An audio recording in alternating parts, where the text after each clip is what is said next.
Trump, Trump, Trump, Trump. Oh là là là là là là là.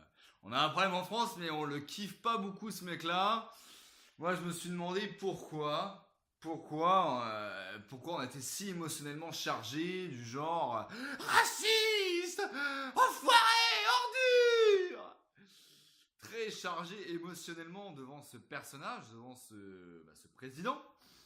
Donc j'ai voulu savoir, eh bien, pourquoi, enfin ça je m'en doute, on parle ici de propagande médiatique évidemment, donc moi j'ai voulu m'intéresser aux faits et savoir vraiment ce qu'il y avait derrière la politique de Donald Trump, les effets et les faits.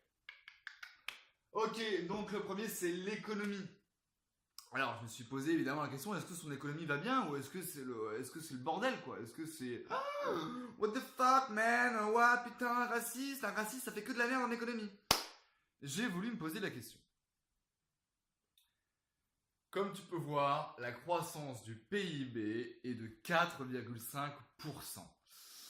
Waouh, ouais, c'est assez lourd, d'accord? On parle d'une croissance qui est, mais digne des 30 glorieuses françaises, d'accord, des meilleures années américaines.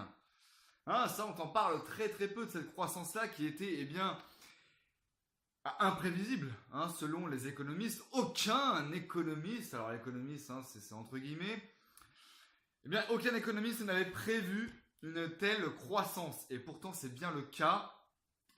C'est bien ce qu'il se passe à l'heure actuelle. Alors, on peut parler, alors quels sont les facteurs?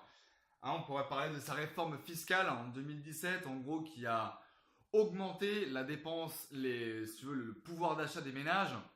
Et il a évidemment mis en place une politique protectionniste. Alors, qu'est-ce que c'est que ça? Eh bien oui, pour nous, c'est un peu un gros mot ici, tu vois. Nous, il faut parler libéralisme, Europe, tu vois. Ouais, mais non, ça marche pas. Lui, il a effectué une politique protectionniste, c'est-à-dire qu'il a dit aux entreprises qui allaient eh bien, se remplir les poches à l'étranger, il leur a dit les gars, revenez au bercail, sinon je vous taxe comme un enculé. Et si vous revenez pas, eh bien, et si vous revenez par contre, et là, il y a moyen de faire du business. Donc, eh bien, ça fait un peu genre, tu vois, je te mets un peu la pression, mais ça marche, vu que ces entreprises, eh bien, la plupart, eh bien, elles sont revenues au bercail et bah, ça a l'air de marcher. Hein. Ensuite, le chômage est au plus bas depuis 30-40 ans. Et oui, Obama n'avait pas réussi comment dire, à trouver aux Américains de l'emploi. Non, il n'avait pas réussi. Par contre, Trump, depuis qu'il est au pouvoir, eh bien, il a créé 3,2 millions d'emplois, donc que ce soit pour les femmes, pour les noirs, pour les hispaniques, pour les américains blancs de souche. Eh bien, tous y passent, il n'y a pas de racisme dans cette économie. Alors, tout évidemment n'est pas teinté de blanc avec des paillettes. D'accord? Trump, c'est un homme d'affaires, il aime l'argent. Enfin, il aime. On va dire, ce qui est bon pour l'économie est bon pour Trump. Donc, il va chercher, tu vois, le bon plan.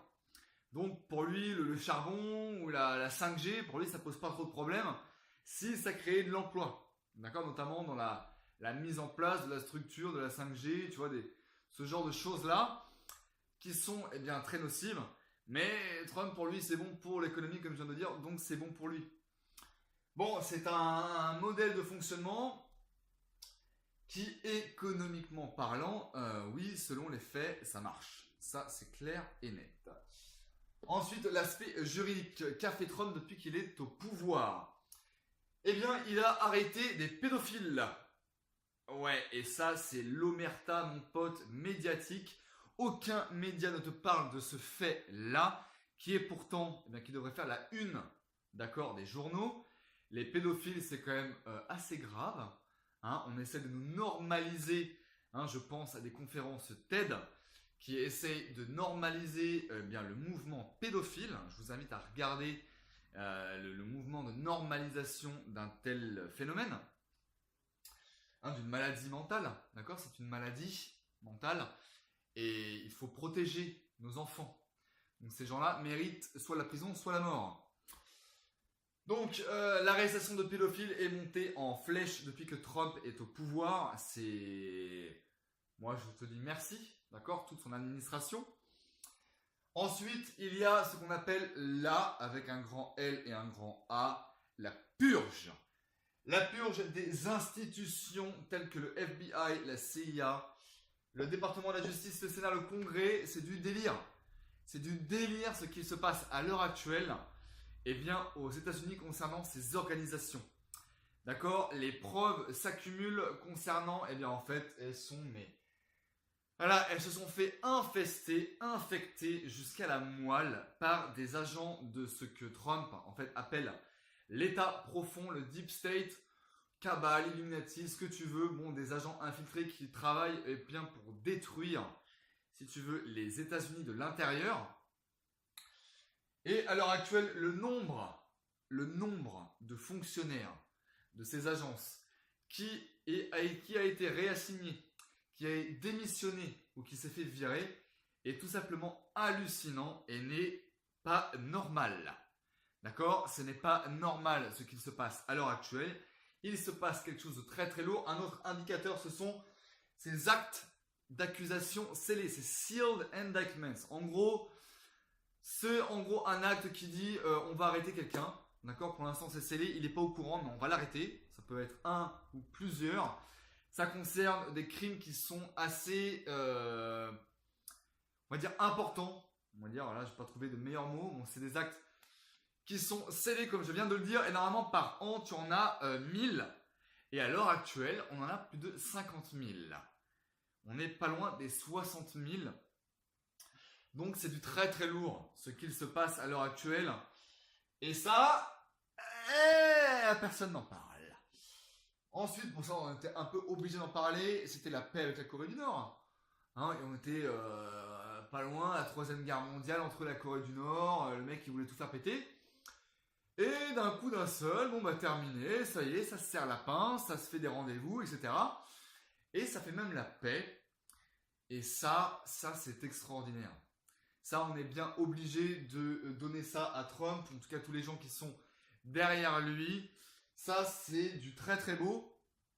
Et ça fait partie de ces choses-là qui tendent à montrer que, eh bien, que Trump est quand même un élément positif. D'accord? Travaille pour, eh bien, le bien, si tu veux, de l'humanité. Et ensuite, c'est la fin de l'armée islamique ISIS. Donc, ISIS, évidemment, Osiris, Isis.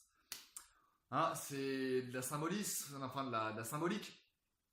Mais oui, ISIS c'est terminé. Est-ce que t'as pas l'impression, t'entends plus parler de l'ISIS dans les médias là? Eh bien ouais, l'ISIS c'est terminé mon pote.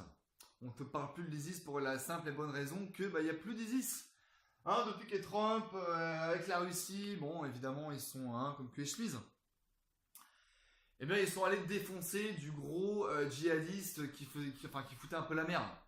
Hein, ils sont arrivés là-bas, ils ont envoyé des gros missiles sur les QG eh bien, de ces djihadistes. En tout cas, c'est la théorie la plus probable. Hein, tout à fait légitime de se poser la question là, parce que, eh bien oui, on n'entend plus parler de ces gens-là. Donc moi, ça me donne en tout cas la puce à l'oreille. Voilà. Donc voilà, ces quelques éléments-là, je te les donne. Je t'invite aussi à faire tes propres recherches. Je te dis à la prochaine. Garde un œil ouvert, fais-toi ton propre opinion. Et comme disait Woody Bouddha, doute de tout et surtout de ce que je raconte. Allez, ciao. Coupé.